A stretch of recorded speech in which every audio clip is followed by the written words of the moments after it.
So if you would like to sketch orthographic, what we're doing when we sketch that way is we're taking a two-dimensional view of a three-dimensional object. We're looking as if the only side that we can see is the side directly in front of us.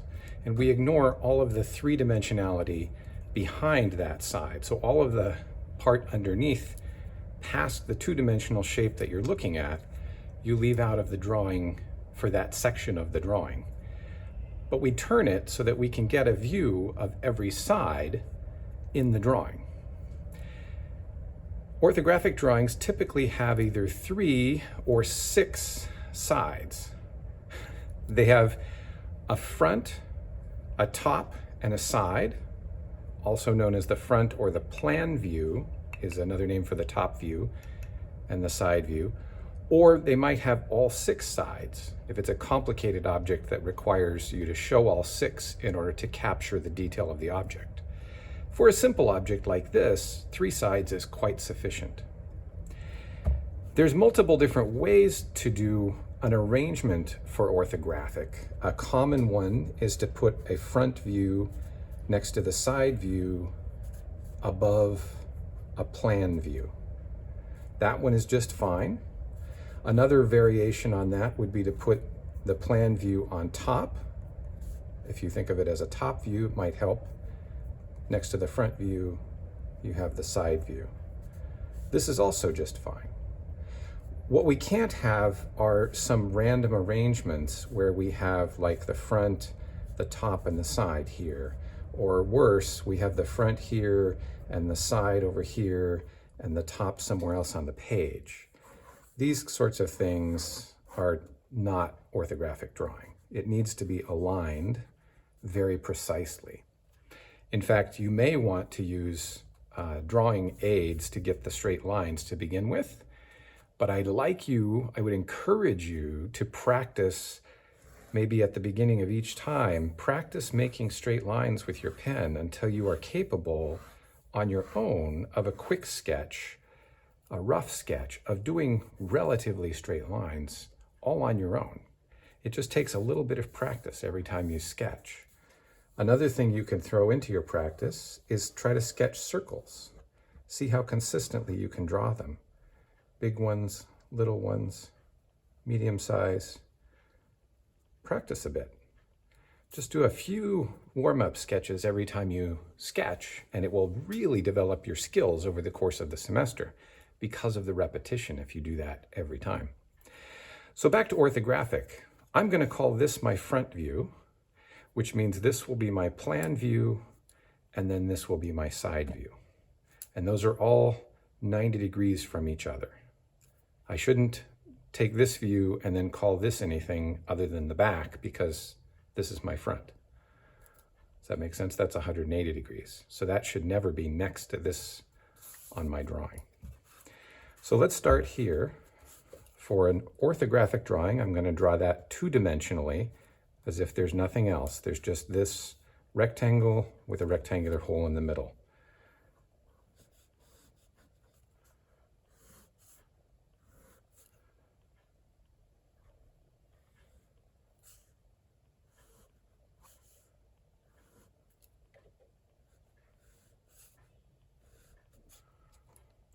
And I could possibly have done a better job. But again, we're talking about a rough sketch here. We're not talking about super precise in this case.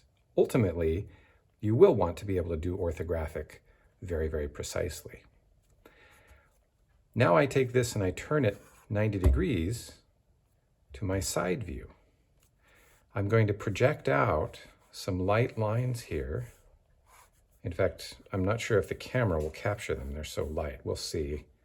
I'll have to look at the final video to see if those lines are captured. But those are super light, my lightest possible lines. I'm going to go over about a finger width, and that's going to become my side. Not entirely parallel there. And here, this is more of a vertical rectangle, I would say. So I'm going to make it not quite a square. And then using the line as a guideline to make sure that the bottom matches exactly and the top matches exactly, I'm going to put that in there. And then I'm going to put in a dashed line here to show where that break is for the hole. And I'm going to put a dashed line in here to show where that break is. Because this hole exists, and you can see the hole does not go away because we're looking at this side. But it's not visible on this side. So we indicate that invisible feature that's there by using dashed lines.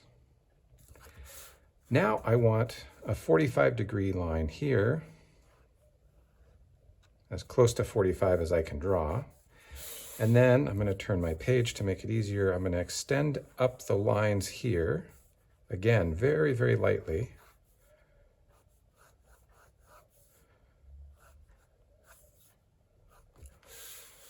And I'm also going to extend out from this one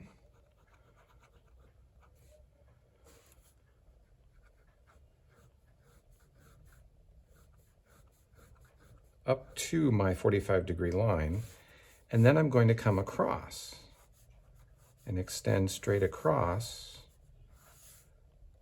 to the plan view.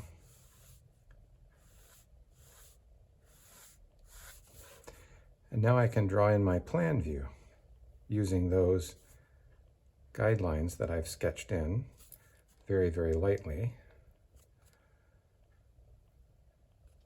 And again, here's the dashed line that shows that center hole.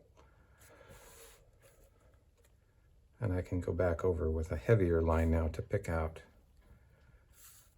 and make sure that the parts that belong to my diagram stand out from all of my sketch guidelines. Use a medium weight line. So that the lines that belong to the diagram stand out from all my guidelines. And that is an orthographic drawing. This, you don't have to label these normally, but this I'm going to label for you as a front, a side, and a plan view. They're aligned and organized in the orthographic style. So all of the sides align, all of the details align. The thickness of this matches the thickness here. This thickness matches this thickness. The tops and the edges are all exactly aligned. And that is, whoops, if I can spell it, that is orthographic, the basics.